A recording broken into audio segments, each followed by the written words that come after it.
అందరికీ నమస్కారం. ఈరోజు మీ అందరికీ నేను వినిపించబోయే కథ పిన్ని గారు. రచయిత రామాయణం పద్మజ గారు. ఇక కథలోకి వెళితే, నిన్నటి నుండి మాధురి మనసులో లేదు. నిన్న సాయంత్రం గుడిలో కనిపించిన తన దూరపు బంధువు చెప్పిన విషయం వినగానే మనసుకి బాధ కలిగించింది.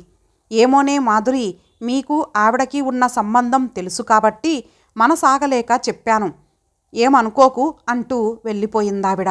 పరధ్యానంగా ఇల్లు చేరిందే కానీ అప్పటి నుండి పాత జ్ఞాపకాలు గుర్తుకొస్తూనే ఉన్నాయి. భర్త పిల్లలు బయటకు వెళ్ళాక టీ కప్ పట్టుకొని తీరిగ్గా బాల్కనీలో కూర్చుంది మాధురి. పక్కనే ఉన్న చెట్టు మీద పక్షిగూడు కట్టింది. పిల్లలు లేత గొంతుతో కువకువలాడుతున్నాయి. ఇంతలో తల్లి పక్షి నోట్లో ఏదో ఖర్చుకు పట్టుకు వచ్చి పిల్లలకి పెడుతుంది. సృష్టిలో అమ్మతనం అనేది ప్రతి ప్రాణిలో నిక్షిప్తం చేశాడు భగవంతుడు.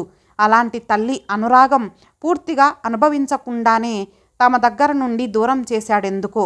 తల్లి గుర్తుకు రాగానే కళ్ళ వెంట బొటబటా కన్నీళ్లు వచ్చేశాయి. గతం వెంట మనసు పరుగులు తీసింది. ఆంధ్రదేశంలో చిన్న ఊరులో మాధురి తండ్రి పెద్ద ఉద్యోగం చేసేవాడు. వరుసగా 3 అమ్మాయిలు. 3వ కూతురు పుట్టగానే పొరిట్లోనే కాలం చేసింది భార్య. అప్పటికి మాధురికి 4 ఏండ్లు, వాళ్ళ అక్కకి 6 ఏండ్లు. చెల్లి వచ్చి తల్లి దూరం ఎందుకయ్యిందో తెలియని పసితనం. నానమ్మ పసిగుడ్డుని పట్టుకొని మీ అమ్మని మింగేశావు కదే అని ఎందుకు తిడుతుందో అర్థం కాని చిన్నతనం. 2 ఏండ్లు ఆవిడ కష్టంగానే పిల్లల్ని చూసింది. కానీ కోడలు వండి పెడితే తిని కూర్చునే వయసులో ఈ ఆడపిల్లల్ని సాకడం నా వల్ల కాదు నాయనా, నా మాట విని మీ మామయ్య తెచ్చిన సంబంధం చేసుకో, పేదింటి పిల్ల, నీకు వండి పెట్టి పిల్లల్ని చూసుకుంటుంది అంటూ పగలు రాత్రి కొడుకుని వేధించి ఆయనకి 2వ పెళ్లి చేసింది. పేరులో ఉన్న లక్షణం ఇసుమంతైనా లేని శాంతమ్మకి ఇంట్లో 3 ఆడపిల్లలు ఉన్నారని తెలిసినా తండ్రి అంతకన్నా గొప్ప సంబంధం చేయడని తల ఒగ్గింది. ఏనాడు పిల్లల్ని చేరదీసేది కాదు. పిన్ని అంటూ దగ్గరికి చేరబోయినా విసిరి కొట్టేది. తండ్రికి పిల్లల మీద చాడీలు చెప్పి తిట్టించేది. పాపం పసిపిల్లలు అర్ధాకలితో అరకొర చదువులతో బతికేవారు. ఇంతలో శాంతమ్మ నెల తప్పింది. మంచం దిగకుండా పిల్లలతో సమస్తం చేయించుకుంది.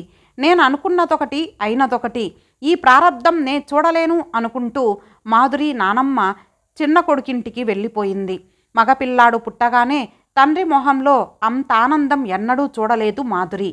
తర్వాత కూడా 2 అబ్బాయిలు. దాంతో తండ్రికి ఇంట్లో ఆడపిల్లలు ఉన్నారన్న ధ్యాస కూడా ఉండేది కాదు. పండ్లైనా పలహారాలైనా ఆ పిల్లలకే కానీ వీళ్లను అసలుకే పట్టించుకునేవారు కాదు. స్టోర్ రూమ్లో కూర్చొని అక్కా చెల్లెళ్ళు ఒకరినొకరు పట్టుకొని ఎన్నిసార్లు ఏడ్చుకున్నారో. ఎందుకమ్మా మమ్మల్ని వదిలేసి వెళ్ళిపోయావు అంటూ అమ్మని తలచుకొని కుమిలిపోయేవారు. వీళ్ళ పరిస్థితి చూసిన మేనమామలు పిన్నమ్మలు పూనుకొని 3 పెళ్ళిళ్ళు చేశారు. చూడచక్కని అమ్మాయిలు కావడంతో మంచి సంబంధాలు వచ్చాయి. భగవంతుడు ఈ విషయంలో తన కరుణ చూపించాడు. మొదటి పురుడు మాత్రం పుట్టింట్లో పోసుకొని మామ అనిపించుకొని వచ్చేశారు. క్రమంగా వెళ్ళడం కూడా తగ్గించేశారు. తండ్రి కూడా ఆడపిల్లల్ని పెద్దగా తలచేవారు కాదు. తల్లి ఎలాగూ లేదు, కన్న తండ్రి ఉండి కూడా అనాథలమయ్యాం అని అక్కా చెల్లెళ్ళు ఒకరినొకరు ఓదార్చుకునేవాళ్ళు. ఒకరోజు తండ్రి అకస్మాత్తుగా పోయాడనేసరికి 3 బయలుదేరారు.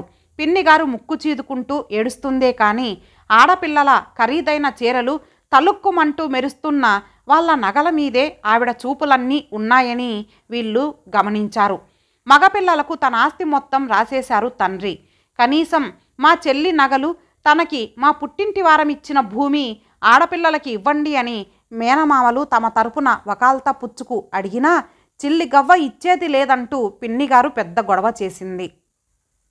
తల్లి తండ్రి ప్రేమకి నోచుకొని అభాగ్యులం, ఇప్పుడు వాటి కోసం గొడవ ఎందుకు మామయ్య అంటూ ఎక్కడి వాళ్ళు అక్కడికి వెళ్ళిపోయారు. మళ్ళీ ఇన్నేళ్ల తర్వాత నిన్న గుడిలో బంధువు చెప్పిన మాట వింటే మనసు బాధపడింది క్షణకాలం.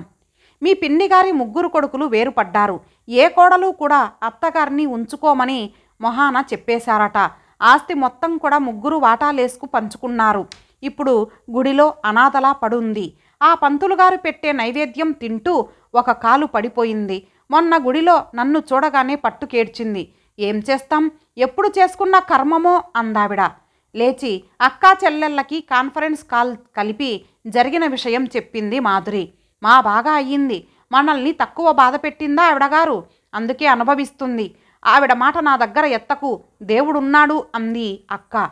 అందుకే అన్నారు పెద్దలు, చేసుకున్న వారికి చేసుకున్నంత అని. మన అమ్మ నగలు వల్లంతా దిగతుడుచుకు తిరిగేది. ఎప్పుడు చూసినా నన్ను పిక్కపాసెం పెట్టి మొట్టికాయలు వేసేది. ఇవాళ కొడుకులే ఒక ముద్ద పెట్టటం లేదన్నమాట. తిక్క కుదిరిందావిడకి అని చెల్లి అంది. సవతి తల్లిలా ప్రవర్తిస్తున్నప్పుడు కన్న తండ్రి మొదట్లోనే ఆవిడ్ని వారించవలసింది. తండ్రి అలక్ష్యం కూడా ఉంది. దాంతో ఆవిడదే పెత్తనమయ్యింది. తన పనులు జరిగిపోతున్నాయని, ఇంట్లో ఎవరెలా పోతే తనకేంటి అనుకున్న తండ్రి నిర్లక్ష్యాన్ని వదిలేసి ఆవిడని నిందించే పనేమిటి? అనాథలాగా కొడుకులు వదిలేస్తే గుళ్ళో పూజారి ఇచ్చిన ప్రసాదం తింటున్న పిన్నిగారి మొహం గుర్తుకు వచ్చింది. అందరూ ఉండి అనాథలా బతకాల్సి వస్తే ఆ నరకం ఎలా ఉంటుందో తాను అనుభవించింది. తన తల్లి కాలేకపోయినా తన తండ్రికి భార్య ఆమె. తండ్రి వంశాన్ని వృద్ధి చేసే కొడుకుల్ని కన్న భార్య. ఈ వయసులో ఆవిడ్ని ఒంటరిగా వదిలేయడం ధర్మం కాదు. భర్త రాగానే ఆయన్ని ఒప్పించి పిన్నిగారిని తన ఇంటికి తెచ్చుకోవాలనుకుని తేలిగ్గా ఊపిరి పీల్చుకుంది మాధురి. ఇంతటితో ఈ కథ సమాప్తం. మరలా మరొక మంచి కథతో కలుద్దాం. అంతవరకు సెలవు. నమస్తే.